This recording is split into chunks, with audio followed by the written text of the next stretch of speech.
రఘునాథ్ గారి వ్యవహారాలన్నీ క్యాసెట్ తీసాం. ఇదిగోండి ఆ cassette. Thank you Subbarao, thank you.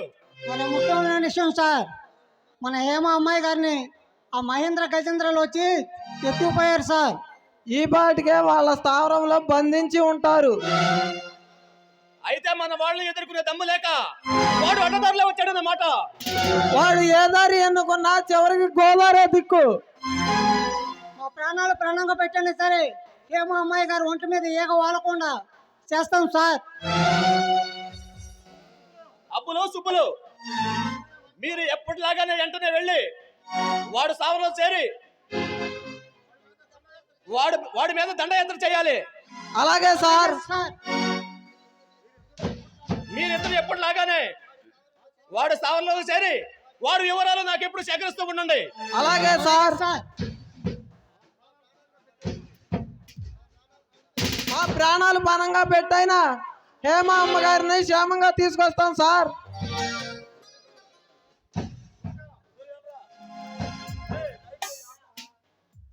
అన్నయ్య, వాడు పరాయి రాష్ట్రాల నుండి రప్పించిన గోండాలందరినీ ఏడు పారేశాను. ఇక మిగిలిన రఘునాథ్ గాడు వాడి గుండెని చీల్చి మన అమ్మ నాన్న ఆత్మకు శాంతి చేకూరుస్తాను. తొందర పడకు తమ్ముడు, హేమ ప్రస్తుతం వాడి చేతుల్లో ఉంది. మనం ఏమాత్రం తొందరపడ్డా ఆమె ప్రాణానికే ప్రమాదం వాటి వెళ్ళవచ్చు. ఈ జిత్తులు మారినక్క ఆ ఎత్తి వేసాడన్నమాట. వాడు ఎన్ని ఎత్తులు వేసినా వాడు ఎత్తులను చిత్తయ్యే సమయం ఆసన్నమైంది.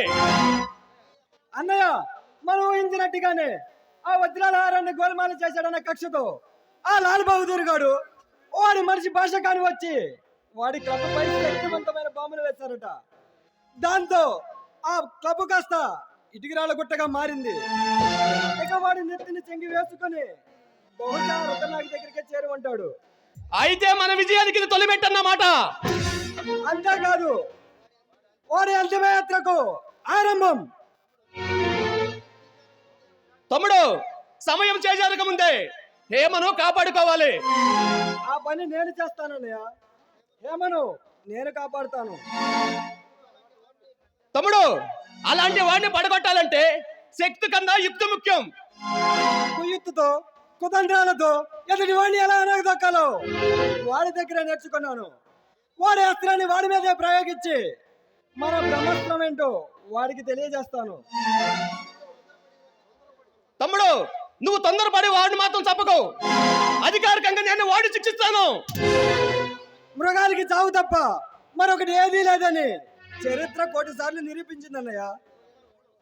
తమ్ముడు, ఇలాంటి సమస్యలకి సావుకటే పరిష్కారం అయితే ఈ చట్టాలు ఎందుకు, ఈ న్యాయాలు ఎందుకు, ఆ భగవంతుడు ఎందుకు?